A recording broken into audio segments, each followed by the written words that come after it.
ആ പരുക്കൻ ശബ്ദം ഒരു 100 അസ്ത്രങ്ങൾ പോലെ നാരായണന്റെ മനസ്സിൽ തറച്ചു. വേദന കൊണ്ടയാൾ പിടഞ്ഞു. അവൻ തനിക്കു ചുറ്റും ഒരു പത്മവ്യൂഹം സൃഷ്ടിക്കുകയാണ്. രക്ഷപ്പെടാൻ പഴുതുകളില്ല.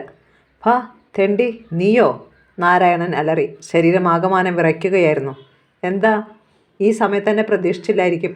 മറുവശത്തു നിന്നും രാമദാസിന്റെ പരുക്കൻ ശബ്ദം വീണ്ടും. എതിരാളിയെ നിഷ്കരുണം തോൽപ്പിച്ചതിന്റെ വിജയഗർവോടെയായിരുന്നു അയാളുടെ സംസാരം. "നീ എൻ്റെ കൊച്ചിനെ അപമാനിക്കാൻ ശ്രമിച്ചു എന്നത് ശരിയാണോ?" "അല്ല, ഒരിക്കലുമല്ല. ഞാൻ കെട്ടാൻ പോകുന്ന പെണ്ണിനെ വേറൊരുത്തൻ അപഹരിക്കാൻ ശ്രമിക്കുന്നത് കണ്ടപ്പോൾ സഹിച്ചില്ല." "ഫാ നിർത്തടാ. നീ ആരോടാണ് സംസാരിക്കുന്നതെന്നാണ് കരുതിയത്? നിന്നെ ഞാൻ..." പതുക്കെ. "നിങ്ങൾക്ക് പ്രഷറിൻ്റെ അസുഖമുള്ളതല്ലേ? ഇത്ര ഉച്ചത്തിൽ സംസാരിക്കരുത്. ശാന്തനാകൂ. നിങ്ങൾ പറയുന്നത് എനിക്ക് കേൾക്കാം." "നീ ഒന്നും പറയണ്ട. നീയൊരു ധിക്കാരിയാണെന്ന് മാത്രമേ ഞാൻ കരുതിയുള്ളൂ. ഇത്ര ഭീകരനും ക്രൂരനുമാണെന്ന് കരുതിയില്ല. നിനക്കെൻ്റെ കൊച്ചിനെ വെറുതെ വിട്ടുകൂടായിരുന്നോ?" "ഇല്ല, ഇനി ഞാൻ നിന്നോട് ക്ഷമിക്കുകയില്ല." അതിന് മറുപടി എന്ന വണ്ണം രാമദാസ് ചിരിച്ചു, ഉറക്കെ. തൻ്റെ കാത് പൊട്ടിപ്പോകുന്നത് പോലെ നാരായണന് തോന്നി. ആ ചിരിയുടെ അവസാനം രാമദാസ് ഘനഗംഭീരമായ സ്വരത്തിൽ വിളിച്ചു, "മിസ്റ്റർ നാരായണൻ, ക്ഷമിക്കേണ്ടവൻ നീയല്ല, ഞാനാണ്. എൻ്റെ കാരുണ്യത്തിന്മേലാണ് നിൻ്റെ ജീവൻ, നിൻ്റെ ജീവിതം. എൻ്റെ ഒരു വാക്കിലാണ്, എൻ്റെ പോക്കറ്റിൽ ഭദ്രമായിരിക്കുന്ന ഒരു നെഗറ്റീവിലാണ്. നോക്കൂ, മിസ്റ്റർ നാരായണൻ്റെ ബംഗ്ലാവിലേക്ക് ഒരു ദിവസം പോലീസ് മാർച്ച് ചെയ്യുന്നു. നിങ്ങളുടെ കയ്യിൽ വിലങ്ങ് വീഴുന്നു. ആയിരക്കണക്കായ ശമ്പളക്കാരുടെയും മകളുടെയും മുന്നിലൂടെ ഡ്രീംലാൻഡ് എസ്റ്റേറ്റ് മുതലാളി കുനിഞ്ഞ ശിരസ്സുമായി കോടതി വിധി കേൾക്കുവാനായി പോകുന്നു. പിന്നെ കൂറ്റൻ കരിങ്കൽ ഭിത്തികൾക്കുള്ളിൽ, ഇരുമ്പഴികൾക്കുള്ളിൽ കിടന്ന് നരകിക്കുന്നു. ഓർത്തു നോക്കൂ, ആ അഴുക്കുപിടിച്ച മുറിയിലെ എലികളെക്കാളും രക്തദാഹികളായ മുട്ടകളെക്കാളും ക്രൂരനാണോ ഞാൻ? നിങ്ങളെ അത്തരത്തിൽ ഉപദ്രവിക്കാതെ സ്നേഹിക്കുന്ന ഞാൻ നിങ്ങളുടെ കാണപ്പെട്ട ദൈവമല്ലേ? അല്ലേ മിസ്റ്റർ നാരായണൻ?" "U shut up." പതുക്കെ. "താൻ ടെലിഫോണിലൂടെ എത്ര ശബ്ദമുയർത്തിയാലും മറ്റാരും കേൾക്കില്ല. ഞാനാണെങ്കിൽ ഇത് കേട്ട് തഴമ്പിച്ചു പോയി. ഇനി നിങ്ങളെ ഞാൻ സ്വതന്ത്രനാക്കാൻ തീരുമാനിച്ചിരിക്കുന്നു. മേലിൽ ഞാൻ നിങ്ങളെ ഉപദ്രവിക്കുകയില്ല. പക്ഷേ ഒരു വ്യവസ്ഥ. എനിക്ക് ജീവിക്കാനുള്ള പണം നിങ്ങൾ തരണം. കൂടുതലൊന്നും വേണ്ട, 1,00,000 രൂപ. ഭയപ്പെടുകയൊന്നും വേണ്ട. 4 പ്രാവശ്യമായിട്ട് തന്നാൽ മതി. അതിൽ ആദ്യത്തെ ഗഡു നാളെ രാത്രി 10 മണിക്ക് തരണം. പിന്നെ നിൻ്റെ സുന്ദരി കുട്ടിയില്ലേ, മല്ലിക, അവളെ എനിക്ക് വിവാഹം കഴിക്കണം." "നിർത്തടാ നിൻ്റെ അധിക പ്രസംഗം. നിന്നെ ഞാൻ..." നാരായണന് അവനെ വലിച്ചു കീറി കടിച്ചു തിന്നണമെന്നുണ്ടായിരുന്നു. പക്ഷേ അവൻ കയ്യെത്താത്ത ദൂരത്തിലാണ്. അവൻ എവിടെ നിന്നാണ് സംസാരിക്കുന്നതെന്ന് പോലും അറിയില്ല. അത്ര നിഗൂഢമായിട്ടാണ് അവൻ്റെ നീക്കങ്ങൾ. ആർക്കും പിടിക്കെടുക്കാത്ത തന്ത്രശാലിയായ ഒരു നീരാളിയാണവൻ. "നാരായണൻ, നിങ്ങൾ ഭയമില്ലാതെ സംസാരിക്കുന്നത് എന്താണ്?" രാമദാസ് സാവധാനം ചോദിച്ചു. "ഞാൻ പറയുന്നത് നിങ്ങളുടെ നന്മയ്ക്ക് വേണ്ടിയല്ലേ? നിങ്ങൾ ഈ രീതിയിൽ തന്നെ ഇനിയും ജീവിക്കണമെന്നാണ് എൻ്റെ ആഗ്രഹം. അല്ലേ? അങ്ങനെയല്ലേ? പണം നിങ്ങൾക്കൊരു പ്രശ്നമല്ല. പിന്നെ ആ പെണ്ണ്, അതും നിങ്ങൾ വിചാരിച്ചാൽ ഒരു പ്രശ്നമല്ല. നിങ്ങൾക്ക് വെറുതെ കിട്ടിയ ധനമല്ലേ ഇതൊക്കെ? ആലോചിച്ചു നോക്കൂ. ഇതൊക്കെ അനുഭവിക്കാനുള്ള അർഹത നിങ്ങൾക്കുണ്ടോ? നിങ്ങളുടെ അളിയൻ മിസ്റ്റർ ഗണേഷ് ഇത്രയൊക്കെ സമ്പാദിച്ചു. സുന്ദരിയായ ഒരു സഹോദരി ഉണ്ടായതുകൊണ്ട് അതൊക്കെ നിങ്ങളുടേതായി. നോക്കൂ മിസ്റ്റർ നാരായണൻ, ഈ രാമദാസ് വിചാരിച്ചാൽ മിസ്റ്റർ ഗണേശിനെ കൊന്നത് നിങ്ങളുടെ സഹോദരിയുടെ, മല്ലികയുടെ അമ്മയുമായ സാവിത്രിയെ അപകടപ്പെടുത്തിയത് നിങ്ങളാണെന്ന് തെളിയിക്കാൻ കഴിയും. ആ ഒരു നിമിഷം കൊണ്ട് മല്ലിക നിന്നെ അടിച്ചു പുറത്താക്കും. ഈ സ്വത്തെല്ലാം അവളുടെ പേരിലാണെന്ന് ഓർക്കണം. നിങ്ങൾ സൂര്യനെ കത്തിക്കാൻ തീപ്പെട്ടിക്കൊള്ളിക്കുരയ്ക്കരുത്. ഞാൻ പറയുന്നത് നിങ്ങൾക്ക് മനസ്സിലാകുന്നുണ്ടോ?" റിസീവറുമേന്തി നിന്ന നാരായണൻ വിയർത്തുപോയി. അന്തരംഗത്തിലൊരു അഗ്നിപർവ്വതം പൊട്ടിയ അനുഭവമായിരുന്നു അയാൾക്ക്. അതിൻ്റെ പ്രത്യക്ഷ പ്രതിഫലനം എന്നവണ്ണം രോമകൂപങ്ങളിൽ വിയർപ്പ് പൊടിഞ്ഞു. തൊണ്ട വറ്റി വരളുന്നത് പോലെയും നാവും നിശ്ചലമാകുന്നത് പോലെയും അയാൾക്ക് തോന്നി. "ഹലോ, നിങ്ങളവിടെ തന്നെയല്ലേ? അതോ ബോധം കെട്ട് വീണോ?" "അങ്ങനെ വരാൻ വഴിയില്ലല്ലോ. കൊലപാതകം നടത്താൻ മനക്കരുത്തുള്ള നിങ്ങൾക്ക് ഇത്തരം വാക്കുകൾ കേട്ടാൽ പതറാൻ സാധ്യതയില്ലല്ലോ." "ഹലോ മിസ്റ്റർ രാമദാസ്," നാരായണൻ സാവധാനം വിളിച്ചു. "നിങ്ങൾ ഇത്ര ക്രൂരനാകരുത്. നിങ്ങൾക്ക് എത്ര പണം വേണമെങ്കിലും തരാം. നിങ്ങൾ എൻ്റെ മല്ലികയെ ഉപദ്രവിക്കരുത്. അവൾ പാവമാണ്. അവൾക്കിതൊന്നും അറിയില്ല. ഇതൊക്കെ താങ്ങാൻ അവൾ അശക്തയാണ്. അവളെ വെടിവെച്ച് കൊല്ലാൻ ശ്രമിച്ചത് നിങ്ങളായിരുന്നു, അല്ലേ? എന്തിന്? അവൾ എന്ത് ദ്രോഹമാണ് നിങ്ങളോട് ചെയ്തത്? ഇത്ര ക്രൂരനാണോ നിങ്ങൾ?" "എന്ത്? ഞാൻ അവളെ കൊല്ലാൻ ശ്രമിച്ചെന്നോ? എന്താ നിങ്ങൾ തമാശ പറയുകയാണോ? അതോ ഭീഷണിപ്പെടുത്തുകയാണോ? കഴിഞ്ഞയാഴ്ച അവളെ പതിയിരുന്ന് വെടിവെച്ചത് നിങ്ങളല്ലേ?" "U shut up. പതിയിരുന്ന് ആക്രമിക്കാൻ ഞാനൊരു ഭീരുവല്ലെന്ന് നിങ്ങൾക്കറിയില്ലേ? ഞാൻ എന്തും നേരെ ചെയ്യുന്നവനാണ്. എനിക്ക് പറയാനുള്ളത് ആരുടെ മുമ്പിലും പറയും. പക്ഷേ മല്ലികയെ ആക്രമിച്ചുവെന്ന് ഞാൻ ആദ്യമായി കേൾക്കുകയാണ്. അവളുടെ ഒരു മുടിയിഴ പോലും കൊഴിയാൻ ഞാൻ അനുവദിക്കുകയില്ല. അവൾ എൻ്റെ സുന്ദരി കുട്ടിയാണ്." നാരായണൻ്റെ ചിന്തകളിൽ ഒരു കുടുക്കുകൂടി വീണു. മല്ലികയെ ആക്രമിച്ചത് രാമദാസാണെന്നാണ് താൻ കരുതിയിരുന്നത്. വിശ്വസിച്ചിരുന്നത്. പക്ഷേ അയാളുടെ വാക്കുകളെ വിശ്വസിക്കാമെന്ന് തോന്നുന്നു. എങ്കിൽ ആരാണ് ആ പാതകത്തിന് തുനിഞ്ഞത്? ആരാണ് മല്ലികയുടെ ശത്രു? അവളെ ഈ ഭൂമുഖത്ത് ജീവിച്ചിരിക്കരുതെന്നും കരുതുന്നവൻ ആരാണ്? അതോ കൊലയാളിക്ക് തെറ്റുപറ്റിയതായിരിക്കുമോ? ഒന്നും വ്യക്തമാകുന്നില്ല. സങ്കീർണങ്ങളായ പ്രശ്നങ്ങളുടെ നൂലാമാലകൾ കൊണ്ടുള്ള കുടുക്കിലാണ് താനിപ്പോൾ. നീ എന്തു പറഞ്ഞാലും ഞാൻ വിശ്വസിക്കുകയില്ല. എന്നേക്കാൾ കൂടുതലായി ആർക്കും നിന്നെ അറിയില്ലല്ലോ. നീ എന്നെങ്കിലും ആരോടെങ്കിലും സത്യം പറഞ്ഞിട്ടുണ്ടോ? ആർക്കെങ്കിലും നല്ലത് ചെയ്തിട്ടുണ്ടോ? ഉരുക്കിനേക്കാൾ കഠിനമായ ആ മനസ്സിൽ നിന്നും ക്രൂരതയുടെയും വഞ്ചനയുടെയും വിഷസൂചികളല്ലേ പ്രവഹിച്ചിട്ടുള്ളൂ? ഇല്ല, നീ പറയുന്നതൊക്കെ കള്ളമാണ്. എൻ്റെ മോളെ നശിപ്പിക്കുകയല്ലേ നിൻ്റെ ലക്ഷ്യം? എന്തിനു നീ ഒരു ഭീരുവിനെ പോലെ പതിയിരുന്ന് വെടിവെച്ചു? ആ ശ്രമം ഫലിക്കാതായപ്പോൾ നീ അടവ് മാറ്റിയിരിക്കുന്നു അല്ലേ? നിന്നെ ഞാൻ മനസ്സിലാക്കിയിട്ടില്ലെന്നാണോ കരുതുന്നത്? നിന്നെ ഏത് സമയവും വേട്ടയാടാനായി പോലീസ് കാത്തിരിക്കുകയാണ്. മറുവശത്തു നിന്നും രാംദാസ് ചിരിക്കുന്ന ശബ്ദം നാരായണൻ കേട്ടു. അതിൻ്റെ അവസാനത്തിൽ അവൻ്റെ സ്വന്തമായ ശൈലിയിലുള്ള സംഭാഷണവും. എടോ നാരായണൻ, താൻ എന്നെ വിരട്ടുകയൊന്നും വേണ്ട. നിന്റെ ഭീഷണിയൊന്നും എൻ്റെ അടുത്ത് നടപ്പില്ല. പോലീസ് എന്ന് പറഞ്ഞാൽ എനിക്കൊട്ടും ഭയവുമില്ല. അത് തനിക്കറിയാമല്ലോ. പോലീസിനെ എന്നേക്കാൾ ഭയം തനിക്കല്ലേ? എന്താ സംശയമുണ്ടോ? അതുകൊണ്ട് ഞാൻ പറയുന്നത് കേൾക്ക്. ഒരു സുന്ദരിയെ കൊന്നുകളയാൻ തക്ക വിഡ്ഢിയൊന്നുമല്ല ഞാൻ. അവളെ എനിക്ക് വേണം. തനിക്ക് ആലോചിക്കാൻ ഒരാഴ്ച തരാം. അതിനുള്ളിൽ ആ പെണ്ണിൻ്റെ മനസ്സ് മാറ്റേണ്ടത് നിങ്ങളുടെ ജോലിയാണ്. 1,00,000 രൂപയുടെ ആദ്യ ഗഡു 25,000 രൂപ നാളെ രാത്രി 10 മണിക്ക് തയ്യാറാക്കി വെച്ചിരിക്കണം. ഞാൻ വരും. രാംദാസ് വാക്കുമാറ്റാറില്ലെന്ന് നിങ്ങൾക്കറിയുമല്ലോ. ഓക്കെ, ഇനിയൊരു അറിയിപ്പുണ്ടാവുകയില്ല. കൂടുതൽ ആലോചിക്കാനൊന്നുമില്ല. എല്ലാം നല്ലതിനാണെന്ന് മാത്രം കരുതൂ. എന്നിട്ട് എന്നെ അനുസരിക്കൂ. Good night. മറുവശത്ത് റിസീവർ താഴെ വയ്ക്കുന്ന ശബ്ദം നാരായണൻ്റെ കാതുകളിൽ വന്നലച്ചു. അയാൾക്ക് എന്തൊക്കെയോ പറയണമെന്നുണ്ടായിരുന്നു. പക്ഷേ അവൻ്റെ ഓരോ വാക്കും തന്നെ പ്രകമ്പനം കൊള്ളിക്കുന്നതിനോടൊപ്പം തന്നെ ബലഹീനമാക്കുന്നു. ആ നീരാളി തന്നെ വരിഞ്ഞു മുറുക്കുകയാണ്. നാരായണൻ നിർജീവമായ റിസീവറിലേക്ക് തുറച്ചു നോക്കി. പിന്നെ അത് ക്രെഡിലേക്ക് ഇട്ടിട്ട് സോഫയിൽ തളർന്നിരുന്നു. തുറന്നുകിടന്ന ജനാലയിലൂടെ തണുത്ത കാറ്റ് പ്രവഹിക്കുന്നുണ്ടായിരുന്നു. എന്നിട്ടും അയാൾ ഉഷ്ണിക്കുകയായിരുന്നു, വിയർത്തൊഴുകുകയായിരുന്നു. അയാൾ പൈപ്പിലെ ചാര തട്ടിക്കളഞ്ഞതിന് ശേഷം പുകയില നിറച്ചു. പിന്നെ ലൈറ്റർ തെളിച്ചു കത്തിച്ചു. മുറിഞ്ഞ പുക നാസാരന്ധ്രങ്ങളിലൂടെ ഒഴുകി. ഒരു ചുവന്ന നീരാളി മല്ലികയെ ചുറ്റി വരിഞ്ഞിരിക്കുന്നത് അയാൾ കണ്ടു. അവൾ പ്രാണവേദനയോടെ കൈകാലുകളിട്ട് അടിക്കുകയാണ്. ഇടയ്ക്കിടെ അതിദയനീയമായി വിലപിക്കുന്നു. അങ്കിൾ, രക്ഷിക്കൂ, അങ്കിൾ, അങ്കിൾ, എൻ്റെ മോളെ, അയാൾ അറിയാതെ വിളിച്ചുപോയി. അങ്കിൾ. അയാൾ ശബ്ദം കേട്ട് മുഖമുയർത്തി. മല്ലിക തൊട്ട് മുൻപിൽ. അയാളൊന്ന് ചിരിക്കാൻ ശ്രമിച്ചു. എന്താണെങ്കിൽ? എന്തു പറ്റി? അവൾ അയാളുടെ ചാരത്തിരുന്നു. അയാൾ അവളെ മാറോടണച്ച് ആ മുടിയിഴകളിലൂടെ വാത്സല്യത്തോടെ വിരലുകൾ ഓടിച്ചു. കാച്ചിയ എണ്ണയുടെയും പെർഫ്യൂമുകളുടെയും ഗന്ധമുള്ള നനുനനുത്ത മുടിയിഴകൾ. അയാൾ അവളുടെ മൂർധാവിൽ ചുംബിച്ചു. എൻ്റെ മോളെ. അങ്കിളിൽ എന്തോ പ്രത്യേകം മാറ്റം വന്നിരിക്കുന്നു. മല്ലികയ്ക്ക് തോന്നി. എന്തോ മാനസിക വ്യത അദ്ദേഹത്തെ അലട്ടുന്നുണ്ട്. എന്തൊക്കെയോ ഒളിക്കാൻ ശ്രമിക്കുന്നു. അടിച്ചമർത്തിയിട്ടും അടക്കാൻ കഴിയാത്ത വികാരങ്ങളുടെ വേലിയേറ്റം സംഭവിക്കുകയാവാം. പക്ഷേ എന്താണത്? എവിടെയാണ് തകരാറ്? പണ്ട് ഇങ്ങനെയൊന്നുമല്ലായിരുന്നു അങ്കിൾ. ഇങ്ങനെ ചിന്തയൊന്നുമില്ല. ആദ്യം കരുതിയത് എസ്റ്റേറ്റിലെയും ഫാക്ടറിയിലെയും പ്രശ്നങ്ങളാണെന്നാണ്. അതൊന്നുമല്ലെന്ന് ഇപ്പോഴവൾക്ക് തോന്നി തുടങ്ങി. പുറത്ത് പകൽ കത്തിയെരിയുന്നു. മല്ലിക ഒരു പുസ്തകവുമായി വിസിറ്റിംഗ് റൂമിലെ സെറ്റിയിലിരിക്കുകയായിരുന്നു. നട്ടുച്ച. അവൾക്ക് നേരിയ തളർച്ച തോന്നി. കൺപോളകൾക്കും കനം വെച്ചു. ഉറക്കം വരുന്നത് പോലെ. ഇതേ സമയം പുറത്തു വന്നു നിന്ന കാറിൽ നിന്നും ഡോക്ടർ ജോസ് പ്രകാശ് ഇറങ്ങി അവിടേക്ക് വന്നു. ഹലോ മല്ലിക, എന്താടോ, തൻ്റെ പേടിയൊക്കെ മാറിയോ? അങ്കിൾ എവിടെ? അകത്തുണ്ട്. ഡോക്ടർ ജോസ് പ്രകാശ് അവൾക്ക് അഭിമുഖമായി ഇരുന്നു. Hello, doctor എപ്പോഴെത്തി? നാരായണൻ അവിടേക്ക് വന്നു. ഇപ്പോൾ എത്തിയതേയുള്ളൂ. ഇങ്ങോട്ടിറങ്ങിയിട്ട് കുറച്ച് ദിവസങ്ങളായില്ലേ? എടോ, തൻ്റെ വേലക്കാരി പെണ്ണെവിടെ? അല്പം ചായ ഇടാൻ. ഡോക്ടർ ഒരു സിഗരറ്റ് എടുത്ത് അദ്രങ്ങൾക്കിടയിൽ തിരുകി. പപ്പു, ജാനുവിനോട് ചായ കൊണ്ടുവരാൻ പറയൂ. അവിടേക്ക് വന്ന പപ്പുവിനോട് നിർദ്ദേശിച്ചിട്ട് നാരായണൻ മല്ലികയുടെ സമീപത്ത് ഇരുന്നു. പിന്നെ എന്തൊക്കെയുണ്ട് ഡോക്ടർ വിശേഷങ്ങൾ? ഒരു സംഭവമുണ്ടായി. ഡോക്ടർ ലൈറ്റർ തെളിച്ച് സിഗരറ്റ് കത്തിച്ചു. നേരത്തെ മല്ലികയായിരുന്നു ഭീകരജന്തുക്കളെ കാണുന്നത്. പക്ഷേ എനിക്കും അങ്ങനെയൊരു അനുഭവം ഉണ്ടായി. മല്ലിക പുസ്തകത്തിൽ നിന്ന് മുഖം തിരിച്ച് ഡോക്ടറുടെ നേരെ നോക്കി. ഇന്നലെ രാത്രി ഞാൻ ഹോസ്പിറ്റലിൽ നിന്നും വീട്ടിലെത്തുമ്പോൾ രാത്രി 12 മണി കഴിഞ്ഞിരുന്നു.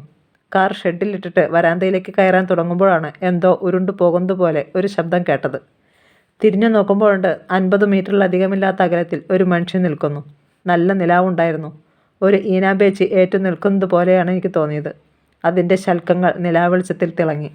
വാലില്ലാത്ത ആ ജന്തു മനുഷ്യനാണെന്ന് വിശ്വസിക്കാൻ പ്രയാസം തോന്നി. അതൊരു യന്ത്രത്തെ പോലെ മുന്നോട്ട് നടക്കുകയായിരുന്നു. വടക്കുവശത്തെ ആ പാറക്കൂട്ടങ്ങളിലില്ലേ, അവിടേക്ക്. അതിൻ്റെ കാലടിയിൽപ്പെട്ട ഒരു ഉരുളക്കല്ല് ഉരുണ്ടു പോകുന്ന ശബ്ദമാണ് ഞാൻ കേട്ടത്. അത് എന്താണെന്നറിയാതെ അടുത്തേക്ക് ചെല്ലാൻ എനിക്ക് പേടി തോന്നി. പാറക്കൂട്ടത്തിനടുത്തെത്തിയപ്പോൾ ഒരു അഗ്നിശിഖ പോലെ അപ്രത്യക്ഷമായി. ഞാനവിടം പരിശോധിച്ചപ്പോൾ അങ്ങനെയൊരു ജന്തു അവിടെ വന്നതിൻ്റെ യാതൊരു അടയാളവും കാണാൻ കഴിഞ്ഞില്ല. ജാനു കാപ്പിയുമായി വന്നു. അങ്കിൾ, എന്തായിരുന്നു അത്? കാപ്പി നുണഞ്ഞിറക്കുന്നതിനിടയിൽ മല്ലിക ചോദിച്ചു. എനിക്കറിയില്ല, ഒരു വിശദീകരിക്കാനാവാത്ത സംഭവം പോലെ തോന്നുന്നു, ഡോക്ടർ സാവധാനം മന്ത്രിച്ചു. ആ സംഭവം അദ്ദേഹത്തിൽ ഭീതിയുടെ വിത്ത് വിതച്ചിട്ടുണ്ടെന്ന് അവൾക്ക് തോന്നി. നിലാവുള്ള രാത്രി. മല്ലിക ടെറസിൽ വന്നിരുന്നു. പൊതുവെ തണുപ്പ് കുറവുണ്ടായിരുന്നു. ഡോക്ടർ പറഞ്ഞ ആ ഭീകരരൂപം അവളുടെ മനസ്സിൽ തേട്ടി വന്നു. ഇടയ്ക്ക് ശൽക്കങ്ങളുള്ള മനുഷ്യനും ഭീകരമുഖവും. വിസിറ്റിംഗ് റൂമിലെ ക്ലോക്ക് 10 പ്രാവശ്യം ശബ്ദിക്കുന്നത് അവൾ കേട്ടു. ഇതേ സമയം ഗേറ്റ് കടന്ന് ഒരു ചുവന്ന കാർ മുറ്റത്ത് വന്നു നിൽക്കുന്നത് പോർച്ചിലെ വെളിച്ചത്തിൽ അവൾ കണ്ടു. ആരായിരിക്കും അത്? അവൾ ചിന്തിച്ചു. ചിലപ്പോൾ ഓഫീസിൽ നിന്ന് ആരെങ്കിലും ആയിരിക്കും. കാലം ആകാശത്തിലുണ്ടാക്കിയ ദ്വാരം പോലെ ചന്ദ്രിക കാണപ്പെട്ടു. അതിനെ പൊതിയാൻ ശ്രമിക്കുന്ന മേഘശകലങ്ങൾ. ഠേ! ഒരു വെടിശബ്ദം താഴെ നിന്നും കേട്ടു. തുടർന്ന് ഒരു മനുഷ്യൻ്റെ ദീനരോദനവും അവൾ കേട്ടു. വെടിശബ്ദവും തുടർന്നുണ്ടായ അലർച്ചയും കേട്ട് മല്ലിക നടുങ്ങി വിറച്ചുപോയി. ശിരാചക്രങ്ങളിലൂടെ ഒരു മിന്നൽ പിണർ പാഞ്ഞുപോയി. കാൽവെള്ളയിൽ നിന്ന് ഉത്ഭവിച്ച മരവിപ്പ് ശരീരമാസകലം വ്യാപിച്ചു. ഹൃദയസ്പന്ദനം ദ്രുതഗതിയിലായി. ഒരു നിമിഷാർദ്ധം കൊണ്ട് അവൾ വിയർത്തു. താഴെ എന്തോ ഭീകരമായത് സംഭവിച്ചിരിക്കുന്നു. ആരായിരിക്കും വെടിവെച്ചത്? ഒരാൾക്ക് വെടിയേറ്റിട്ടുണ്ടെന്ന് സത്യമാണ്. ഒരുപക്ഷെ അങ്കിൾ. അതേപ്പറ്റി ഓർക്കാൻ തന്നെ അവൾ അശക്തയായിരുന്നു. നിശബ്ദത മരവിച്ചു കിടക്കുന്ന ഒരന്തരീക്ഷമായിരുന്നു അത്. ആ അലർച്ച കേട്ട് ശബ്ദം ഒരു ഞരക്കമായി മാറുന്നതും പിന്നെ നേരത്തെ ഒരു മൂളൽ പോലെ ഇല്ലാതാകുന്നതും അവൾക്ക് അനുഭവപ്പെട്ടു. ഭഗവാനെ, അവൾ അറിയാതെ വിളിച്ചുപോയി. ഒരു കൊടുങ്കാറ്റ് പോലെയാണ് മല്ലിക ടെറസിൽ നിന്നുള്ള ഗോവണി ഇറങ്ങിയത്. അങ്കിളിന് എന്തെങ്കിലും സംഭവിച്ചാൽ? അവൾ ഇടനാഴിയിലൂടെ ഓടി അങ്കിളിൻ്റെ മുറിയുടെ മുൻപിലെത്തി. അങ്കിൾ മുറിയുടെ മുൻപിലെ വരാന്തയിൽ നിന്നുകൊണ്ട് പൈപ്പ് പുകയ്ക്കുന്നു. അവൾക്കും പുറംതിരിഞ്ഞാണ് അയാൾ നിന്നത്. കാൽപെരുമാറ്റം കേട്ടപ്പോൾ അയാൾ സാവധാനം തിരിഞ്ഞു. അങ്കിൾ, എന്താണ് ഒരു വെടിശബ്ദം കേട്ടത്? ഒന്നുമില്ല, നിനക്ക് തോന്നിയതായിരിക്കും. അയാൾ കടിച്ചു പിടിച്ചിരുന്ന പൈപ്പ് വലതു കരത്തിലെടുത്തുകൊണ്ട് സാവധാനം പറഞ്ഞു. അല്ല, ഒരാൾ വെടികൊണ്ട് ദീനമായി കരയുന്ന ശബ്ദം ഞാൻ കേട്ടതാണ്. നാരായണൻ അവളെ രൂക്ഷമായൊന്ന് നോക്കി. അവളുടെ അന്തരാളങ്ങളോളം തുളഞ്ഞിറങ്ങുന്നതായിരുന്നു ആ നോട്ടം. അതിനു മുൻപിൽ മല്ലിക പതറിപ്പോയി. അവൾ അങ്കിളിൻ്റെ മുറിയിലേക്ക് നോക്കി. ആ കതകുകൾ അടഞ്ഞു കിടന്നിരുന്നു. ഒരിക്കലും അങ്കിൾ അവിടെയുള്ളപ്പോൾ അങ്ങനെ സംഭവിക്കുന്നതായിരുന്നില്ല. അയാൾ പൈപ്പ് കടിച്ചു പിടിച്ച് പുകയെടുത്തു. ആ നെറ്റിയിലും നാസികയുടെ അഗ്രത്തും വിയർപ്പ് പൊടിഞ്ഞിരിക്കുന്നത് അവൾ കണ്ടു. മുഖം വിവിധ വികാരങ്ങളാൽ കലുഷിതമാണ്. നിന്നോടാരാണ് ഇപ്പോഴിവിടേക്ക് വരാൻ പറഞ്ഞത്? നീ കേട്ടത് ഒരു തോന്നലാണെന്ന് കരുതിയാൽ മതി. പോകാൻ. പിന്നെ അവൾക്ക് അവിടെ നിൽക്കാൻ കഴിഞ്ഞില്ല. അവൾ ചുറ്റും നോക്കി. ജാനു അടുത്തെങ്ങുമില്ല. അവൾ അടുക്കളയിലായിരിക്കണം. ഡ്രൈവർ കുട്ടപ്പൻ പപ്പുവിനെയും കൂട്ടി പട്ടണത്തിൽ പോയതാണ്. ഇതുവരെ വന്നിട്ടില്ല. ഒരു പ്രത്യേക സമയത്താണത് സംഭവിച്ചിരിക്കുന്നത്. മല്ലിക ഭീതിയോടെ അങ്കിളിനെ നോക്കിയതിനു ശേഷം മുറിയിലേക്ക് പോയി. തിരിഞ്ഞു നോക്കിയപ്പോൾ മുറ്റത്തെ പിച്ചീസ് മരത്തിൻ്റെ ചുവട്ടിൽ ഒതുക്കിയിരിക്കുന്ന കാർ അവൾ കണ്ടു. ആരാണ് ചുവന്ന കാറിലെ നിർഭാഗ്യവാനായ യാത്രക്കാരൻ? മുറിയിലെത്തുമ്പോൾ മല്ലികയ്ക്ക് വിറയ്ക്കുന്നുണ്ടായിരുന്നു. സായുധ പോലീസ് തൻ്റെ ചുറ്റും മാർച്ച് ചെയ്യുന്നത് പോലെ അവൾക്ക് തോന്നി. നാരായണൻ വരാന്തയിൽ നിന്നുകൊണ്ട് സാവധാനം പുക ഊതി പറപ്പിച്ചു. ഒരു കാറ്റ് യൂക്കാലിപ്സ് മരങ്ങളെ ആട്ടി ഉലച്ചുകൊണ്ട് കടന്നുപോയി. അകത്തെ വാതിലിന് മറവിൽ ഒരു ശിരസ് നാരായണൻ കണ്ടു. ജാനു, അയാൾ വിളിച്ചു. എന്തോ? നീ ഇങ്ങു വാ. ജാനു മടിച്ച് അവിടേക്ക് വന്നു. അവൾ അടുക്കളയിലായിരുന്നു. നടുങ്ങുന്ന രീതിയിൽ ഒരു വെടിശബ്ദം കേട്ടു. എന്താണോ സംഭവിച്ചതെന്നറിയാൻ കഴിഞ്ഞില്ല. ആ ഡാലിയ ചെടികൾക്കപ്പുറത്ത് ഒരു പ്രാപ്പിടിയെ വീണ് കിടപ്പുണ്ടോയെന്ന് നോക്ക്. അവൾ അടുത്തു വന്നപ്പോൾ അയാൾ നിർദ്ദേശിച്ചു. അവൾ തോട്ടത്തിലേക്ക് ഇറങ്ങിച്ചെന്നു. പോർച്ചിലെ നിയോൺ വിളക്കിൻ്റെ പ്രകാശം തോട്ടത്തിലേക്ക് മഞ്ഞിനിടയിലൂടെ അരിച്ചിറങ്ങുന്നുണ്ടായിരുന്നു. ജാനു ഡാലിയ ചെടിയുടെ പരിസരം മുഴുവൻ സസൂക്ഷ്മം പരിശോധിക്കുന്നത് അയാൾ നോക്കി നിന്നു. ഇവിടെയെങ്ങും ഇല്ലാങ്ങുന്നേ. അവൾ തലയുയർത്തി. എങ്കിൽ നീ ഇങ്ങ് പോര്. അത് വീണുവെന്നാണ് ഞാൻ കരുതിയത്. പപ്പുവും മറ്റും ഇതേവരെ വന്നില്ലല്ലോ. അത്താഴം റെഡിയായോ? ആയി അങ്ങുന്നേ. നീ പൊക്കോ, ഞാൻ വന്നേക്കാം. ജാനു കതകിനപ്പുറം പറഞ്ഞപ്പോൾ അയാൾ ദീർഘമായി ഒന്ന് നിശ്വസിച്ചു. അയാൾ ഒരു നിമിഷം ആലോചിച്ചു നിന്നതിന് ശേഷം വാതിൽ തുറന്ന് അകത്ത് കയറി. പിന്നെ താക്കോലുമായി പുറത്തിറങ്ങി വാതിലടച്ചു. നാരായണൻ നേരെ ചുവന്ന കാറിൻ്റെ സമീപത്തേക്കാണ് പോയത്. അത് ഗേറ്റിനപ്പുറത്തേക്ക് ഓടിച്ച് റബ്ബർ മരങ്ങൾക്കിടയിൽ മതിലിനോട് ചേർത്ത് ഒളിപ്പിച്ചു നിർത്തി. മൂടൽമഞ്ഞ് ഒരു കോട്ട പോലെ റബ്ബർ മരങ്ങളെ പൊതിഞ്ഞിരുന്നതിനാൽ റോഡിലൂടെ വരുന്ന ആർക്കും ആ കാറ് കാണാൻ കഴിയുമായിരുന്നില്ല. തിരിച്ച് വിസിറ്റിംഗ് റൂമിലെ സെറ്റിയിൽ വന്നിരുന്ന് അയാൾ പൈപ്പ് പുകച്ചു. വികാര സംഘടനകളുടെ ഒരു വേലിയേറ്റമുണ്ടായെങ്കിലും അയാളെല്ലാം ഒതുക്കാൻ ശ്രമിക്കുകയായിരുന്നു. ക്ലോക്ക് ഒരു പ്രാവശ്യം ശ്രദ്ധിച്ചപ്പോൾ അയാൾ തല തിരിച്ചു നോക്കി. 10:30. ജാനു, എന്തോ? മല്ലിക അത്താഴം കഴിച്ചോ? ഇല്ല അങ്ങുന്നേ. എന്നാൽ വിളിക്ക്. ഓ. ജാനു മല്ലികയുടെ മുറിയിലേക്ക് പോയി. അത്താഴ സമയത്ത് ആരും ഒന്നും പറഞ്ഞില്ല. മല്ലികയ്ക്ക് അങ്കിളിൻ്റെ മുഖത്തേക്ക് നോക്കാൻ ഭയമായിരുന്നു. അങ്കിൾ ഒരു കൊലയാളിയാണെന്ന് വിശ്വസിക്കാൻ അവൾക്ക് പ്രയാസം തോന്നി. പക്ഷേ സംഭവിച്ചിരിക്കുന്നു. ഇത്രയ്ക്ക് ക്രൂരനാണോ അങ്കിൾ? ഒന്നും കഴിക്കണമെന്നില്ലായിരുന്നു മല്ലികയ്ക്ക്. എന്നാലും എന്തെങ്കിലുമൊക്കെ കഴിച്ചെന്ന് വരുത്തി. ജാനുവിന് ഒരു വ്യത്യാസവുമില്ല. അവളൊന്നും അറിഞ്ഞില്ലെന്ന് തോന്നുന്നു. അങ്കിൾ എല്ലാം മറച്ചുകൊണ്ട് വിദഗ്ധമായി അഭിനയിക്കുന്നു. അവൾ അത്താഴം കഴിഞ്ഞ് എഴുന്നേറ്റപ്പോഴേക്കും കാറുമായി കുട്ടപ്പനും പപ്പുവും വന്നു. കാറിൻ്റെ പിൻസീറ്റിലും ഡിക്കിയിലുമായി ധാരാളം സാധനങ്ങളുണ്ടായിരുന്നു. അവയൊക്കെ സ്റ്റോർ മുറിയിലേക്ക് കൊണ്ടുപോകാൻ ജാനുവും അവരെ സഹായിച്ചു. മല്ലിക എല്ലാം ഒരു നാടകം കാണും പോലെ നോക്കി നിന്നു. അവളുടെ ശരീരത്തിലെ വിറയൽ ഇപ്പോഴും മാറിയിട്ടില്ല. അങ്കിളിൻ്റെ അടഞ്ഞുകിടക്കുന്ന മുറിയിൽ ഒരു മനുഷ്യൻ മരിച്ചു കിടപ്പുന്നുണ്ടെന്ന് അവൾക്ക് ഉറപ്പുണ്ടായിരുന്നു. അങ്കിൾ പൈപ്പും കടിച്ചു പിടിച്ചുകൊണ്ട് വരാന്തയുടെ അവസാന ഭാഗത്ത് ഇരുളിലേക്ക് നോക്കി നിൽക്കുന്നത് അവൾ കണ്ടു. നീണ്ട മുടിയിഴകൾ ശീതക്കാറ്റിൽ ഇളകുന്നു. മുറിയിൽ വന്ന മല്ലിക ബെഡിൽ തളർന്നു വീണു. ഭീകരങ്ങളായ ചിന്തകൾ അവളെ വലയം ചെയ്തു. അങ്കിൾ ആരെയായിരിക്കും കൊന്നത്? ആ ചുവന്ന കാറിൽ വന്നത് ആരാണ്? ആ കാർ ഇതിനു മുമ്പ് താൻ കണ്ടിട്ടുണ്ടല്ലോ. മല്ലിക ഓർക്കാൻ ശ്രമിച്ചു. അതെ, അന്ന് രാമദാസ് എന്ന നിഗൂഢ മനുഷ്യൻ ഇത്തരമൊരു കാറിലാണ് വന്നത്. ഒരു പക്ഷേ രാമദാസ്, അങ്കിളും രാമദാസും തമ്മിലുള്ള രഹസ്യബന്ധത്തിൻ്റെ പരിണിത ഫലമായിരിക്കുമോ ഈ കൊലപാതകം? രാമദാസ് എന്ന ക്രൂരൻ ചോരയിൽ കുളിച്ച് നിലത്ത് കിടന്നു പിടയുന്ന രംഗം അവളുടെ കൺമുമ്പിൽ തെളിഞ്ഞു വന്നു. അവൾ കണ്ണുകൾ ഇറുക്കി അടച്ചു. രാത്രിയിലെ നിശബ്ദയാമങ്ങൾ ഇഴഞ്ഞു നീങ്ങി. എപ്പോഴോ അവൾ മയങ്ങി. ഇടയ്ക്കിടെ വികൃത സ്വപ്നങ്ങൾ അവളെ വേട്ടയാടുന്നുണ്ടായിരുന്നു. അപ്പോഴൊക്കെ അവൾ ഞെട്ടി ബോധം തെളിയും.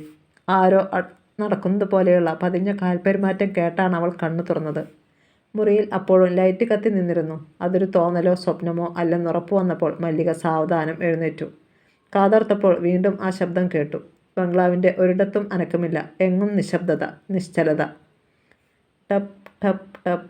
ബൂട്ട്സ് സിമൻ്റ് തറയിൽ ഞെരിഞ്ഞമരുന്നത് പോലെ. അവൾ വാതിൽ തുറന്നു പുറത്തിറങ്ങി. ഹൃദയം പടപടാ മിടിക്കുന്നുണ്ടായിരുന്നു. ഇടനാഴിയിൽ വെളിച്ചമുണ്ടായിരുന്നില്ല. ഇൻസ്പെക്ടർ വിൻസെൻ്റ് ബാറ്റനും ചുഴറ്റിക്കൊണ്ട് ഒരു വേട്ടനായയെപ്പോലെ വരാന്തയിലൂടെ ഉലാത്തുന്ന രൂപമായിരുന്നു അവളുടെ മനസ്സിൽ. വരാന്തയിലും വെളിച്ചമുണ്ടായിരുന്നില്ല. പൂമുഖത്തെ ലൈറ്റും അണഞ്ഞിരിക്കുന്നു. മുറ്റത്തും തൊടിയിലും നേരത്തെ നിലാവെളിച്ചം ചിതറിക്കിടക്കുന്നു. പിച്ചീസ് മരത്തിൻ്റെ ചുവട് ചേർന്ന് ഒരു മനുഷ്യൻ നടക്കുന്നത് അവൾ കണ്ടു. അങ്കിൾ ആരെയോ തോളിലേറ്റിയിട്ടുണ്ട്. ഗേറ്റിന് നേരെ ധൃതിയിൽ നടക്കുകയാണ്. നിലാവെളിച്ചത്തിലെത്തിയപ്പോൾ അങ്കിളിൻ്റെ തോളിൽ തളർന്നു കിടക്കുന്ന മനുഷ്യനെ മല്ലിക കണ്ടു. തവിട്ട് നിറത്തിലുള്ള പാൻറ്റും ഷർട്ടും അവൾക്ക് പരിചിതമായിരുന്നു. ആ താടിയും നീണ്ട മുടിയും അവൾക്ക് മറക്കാൻ കഴിയില്ല. രാമദാസ്. അതരങ്ങൾ അറിയാതെ പിറുപിറുത്തു. വാച്ച്മാൻ ചെല്ലനും ഇന്നില്ല, അവൾ ഓർത്തു. അയാൾ ഭാര്യയുടെ അസുഖം കൂടുതലായിട്ട് ഹോസ്പിറ്റലിൽ പോയിട്ട് 2 ദിവസമായി. അങ്കിൾ ഗേറ്റ് കടന്ന് ഇരുട്ടിൽ മറയുന്നത് അവൾ കണ്ടു. നിമിഷങ്ങൾക്കുള്ളിൽ റബ്ബർ മരങ്ങൾക്കിടയിൽ 2 പ്രകാശഗോളങ്ങളുണ്ടായി. കാർ സ്റ്റാർട്ട് ചെയ്യുന്ന ശബ്ദം കേട്ടു. വിസിറ്റിംഗ് റൂമിലെ ക്ലോക്ക് രാത്രി 2 മണിയായെന്നറിയിച്ചു. ആ പ്രകാശഗോളങ്ങൾ റബ്ബർ മരങ്ങൾക്കിടയിലൂടെ ഓടി അപ്രത്യക്ഷമായി. അങ്കിളിൻ്റെ മുറിയിലെ വെളിച്ചം വെന്റിലേഷനിലൂടെ പുറത്തേക്ക് അരിച്ചിറങ്ങുന്നത് അവൾ കണ്ടു. മല്ലിക മുറിയുടെ മുൻപിലെത്തി. അത് പൂട്ടിയിട്ടിരിക്കുകയായിരുന്നു. അപ്പോഴാണ് കീ ഹോളിലൂടെ അരിച്ചിറങ്ങുന്ന വെളിച്ചം കണ്ടത്. അവൾ അതിലൂടെ അകത്തേക്ക് നോക്കി. മുറിയുടെ മധ്യത്തിൽ ചോര തളം കെട്ടിക്കിടക്കുന്നു. ഒരു വശത്ത് വീണുകിടക്കുന്ന ഹിപ്പി സഞ്ചി. അത് അവൾ നേരത്തെ രാമദാസിൻ്റെ കയ്യിൽ കണ്ടിട്ടുള്ളതായിരുന്നു. തൻ്റെ ചോര തണുത്തുറഞ്ഞു പോകുന്നത് പോലെ തോന്നിയപ്പോൾ മല്ലിക കണ്ണുകൾ പിൻവലിച്ചു. നിലാവെളിച്ചം ചിതറിക്കിടക്കുന്ന മലമ്പ്രദേശം. ഇറക്കം ആരംഭിക്കുന്നതിനടുത്തുള്ള ഭയങ്കര കൊക്ക. റോഡരികിൽ കൊക്കയോട് ചേർത്ത് നാരായണൻ ചുവന്ന കാർ നിർത്തി. പിന്നെ ഡോർ തുറന്ന് സാവധാനം പുറത്തിറങ്ങി. ഒരു ജീവിയും ഉണർന്നിരുന്നില്ല. മറുവശത്തെ മലയിലെ വെള്ളച്ചാട്ടവും പൂത്തു നിൽക്കുന്ന തേക്കിൻ കാടുകളും അയാൾ കണ്ടു. 2 മലകൾക്കുമിടയിൽ വായ പിളർന്നു നിൽക്കുന്ന രാക്ഷസൻ കൊക്ക. നാരായണൻ കാർ സ്റ്റാർട്ട് ചെയ്ത ശേഷം പുൽക്കട്ടകളിലൂടെ കൊക്കയുടെ നേരെ തള്ളി. ഒരു പുൽക്കട്ടയും അടർത്തിക്കൊണ്ട് കാർ ആ അഗാധമായ കൊക്കയിലേക്ക് വീണു. അതാ ഗർത്താന്തർ ഭാഗത്ത് വീണു തകർന്നപ്പോഴുണ്ടായ ശബ്ദം വെള്ളച്ചാട്ടത്തിൻ്റെ സിംഹഗർജനത്തിൽ ലയിച്ചുപോയി. നാരായണൻ നെറ്റിയിലെ വിയർപ്പ് കൈപ്പത്തികൊണ്ട് തുടച്ചു. മുന്നോട്ട് വീണുകിടന്ന തലമുടി മാടിയൊതുക്കി. എല്ലാം പരമരഹസ്യമായി അവസാനിച്ചു. അയാൾ ദീർഘമായി നിശ്വസിച്ചു. നാരായണൻ ബംഗ്ലാവിൽ തിരിച്ചു വന്നപ്പോൾ മല്ലിക വരാന്തയിൽ നിൽക്കുന്നത് കണ്ടു. അയാളൊന്ന് സംശയിച്ചു നിന്നതിന് ശേഷം അവളുടെ സമീപത്തേക്ക് വന്നു. മോളെ, നീ ഉറങ്ങിയില്ലേ? അവൾ അയാളുടെ മുഖത്തേക്ക് നോക്കി. ആ കണ്ണുകൾ നിറഞ്ഞൊഴുകുന്നത് അയാൾ കണ്ടു. കരയാതെ മോളെ. അയാൾ അവളുടെ കവിളുകൾ തുടച്ചു. ഇവിടെ നടന്നതൊക്കെ ഒരു സ്വപ്നമാണെന്ന് കരുതൂ. എല്ലാം നിൻ്റെ നന്മയ്ക്ക് വേണ്ടിയാണെന്ന്. നിനക്കിതൊന്നും ഇപ്പോൾ മനസ്സിലാവില്ല. ഈ രഹസ്യം നിനക്ക് മാത്രമേ അറിയാവൂ. മൂന്നാമതൊരാളിതറിയരുത്. നീ അങ്കിളിനെ വെറുക്കുമായിരിക്കും. സാരമില്ല. ഞാനിത് ചെയ്തിരുന്നില്ലെങ്കിൽ ഒരു പക്ഷേ നീ എന്നെ കൊന്നുകളയുമായിരുന്നു. സാരമില്ല മോളെ, എല്ലാം നേരെയാകും. ഇങ്ങനെയൊന്നും സംഭവിച്ചില്ലെന്ന് കരുതിക്കോ. വാ, കിടന്നുറങ്ങാൻ നോക്ക്. വേണ്ടാത്തതൊന്നും ചിന്തിച്ച് മനസ്സ് കലക്കണ്ട. വാ. അവൾ അങ്കിളിൻ്റെ കൂടെ ബെഡ്റൂമിലേക്ക് നടന്നു. അങ്കിൾ നിശബ്ദം കരയുന്നത് അവൾ കണ്ടു.